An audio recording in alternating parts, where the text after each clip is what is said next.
Now my mother's name was Kitty, came from the town of Cork, from a place just off the North Main Street.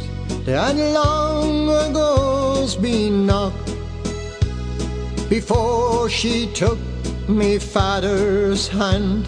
Sullivan was her name, and she was known as Kitty, who came from old Broadlane. I'd like to welcome you all here this evening, folks. Thank you for coming along. First of all, we'd like to thank St. Columba's Hall, to Billy Meredith, the manager of the hall here, and for inviting us along and for being so helpful to help us get everything going, and also to John White, the chairman of the St. Columba's Hall. We'd also like to say thanks to Mr. Eoghan Harris on the Sunday Independent for coming along tonight and for giving us such mentions in the paper. This is a homecoming for two people. It's a kind of a homecoming for Lennox Robinson, and it's a homecoming for me. We were both born in this village, and it's 54 years since I was in this hall. The locals still, the very old people used to remember him 20 years ago. And I want to tell you the way he was, because physically he was sickly and frail. He was schooled at home, but of course that gave him this perfect ear. He used to listen to the servants, and then he used to listen to the locals. He had nothing to do all day except listen. And he had almost this perfect pitch at two levels. A perfect pitch for speech and for comic dialogue, but also a perfect empathy with Irish Roman Catholics. An extraordinary thing that he had a perfect understanding of country people. I want to leave you with some picture of him as he got on in life in his 50s. There's a marvellous account left by a public health nurse called Maura Lysett, who worked in Cork for years. One day as I was travelling to Dunleary on a bus, it suddenly pulled up to allow a tall, bent, lank figure to cross the road. With bespectacled, peering, museful eyes, with narrow trouser legs 1 or 2 inches above the ankles, his right hand holding aloft a long lead which had a tiny dog attached to the other end, he proceeded languidly, raising each foot in a high-stepping fashion, utterly unaware the traffic was piling up on either side. Not only was it a great idea, Billy O'Callaghan's, I don't think the full potential is understood yet. This is the only festival in Ireland where theatre is the focus of it. I believe in years to come this will be a huge festival. I believe it's one of the most important festivals in Ireland, and I'm so honoured to be here tonight to be able to open this festival in his name. Thank you. I went to my psychiatrist this morning. I said, "Doctor, doctor, people keep ignoring me." He said, "Next." Old Dog for a Hard Road by Pete Duffy. If you enjoy stories of nostalgia and tales recreating scenes of the past, and of simpler, uncomplicated lifestyles when people cared about people and families and neighbours shared what little they had, then Pete Duffy's stories are bursting with portraits and colourful characters from that bygone era.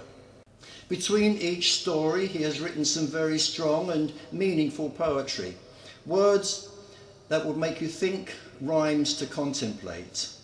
I strongly recommend this book without reservation, and with best wishes to Pete.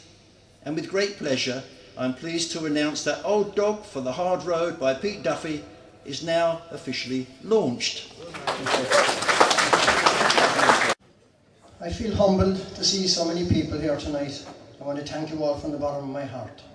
I feel kind of nervous up here, and I feel a bit vulnerable. If I stand behind that keyboards, I could talk the cross off a donkey's back. So one of my props, I'm going to use one of my props. Like my security blanket. The old man walked on feeble limb, his hair a shock of grey. To herd the sheep on hungry hill, he slowly made his way. The mountain stream sang out his praise, the summer breeze blew through. While he whistled, life is beautiful in the early morning dew. 50 years ago we started a band called the Reptiles. And I suppose that was really the start of things for me, you know. That was really the journey. If we didn't start the band, I wouldn't be where I am now. One thing led to another. We were sitting on the footpath up on our road, backs leaning against the roughly dashed concrete wall, daydreaming as usual. In our teenage years, we were still learning the lessons in the school of hard knocks. Up in the high elevation of the north side, even though we felt we had road sense to burn. Jesus, Willie, that's a great idea. That's a brilliant idea. I'm all for it, I uttered. And that was how it all miraculously started. Willie's immortal words, how's about we start the band?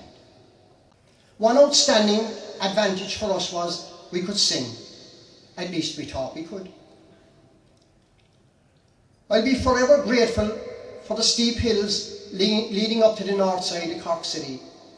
They gave us healthy lungs when we were young to belt out a tune at the drop of a hat.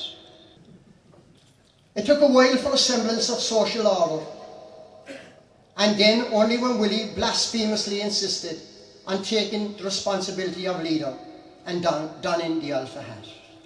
This was the start of the Reptiles. I believe that there's somebody who's been looking after me all my life. I've been in situations where somebody must have been helping me. So I'll read this little poem.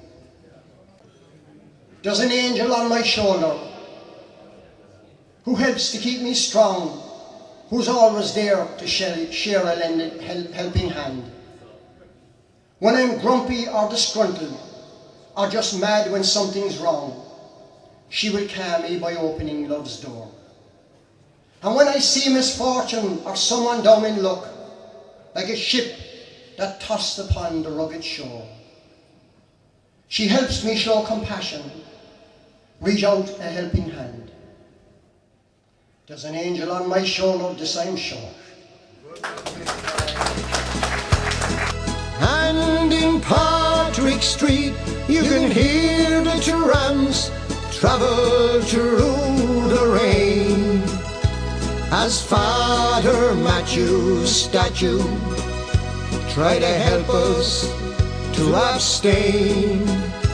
And the greatest joy in being alive, I heard me mother say, was a happy song of growing up that came from old Broadlane.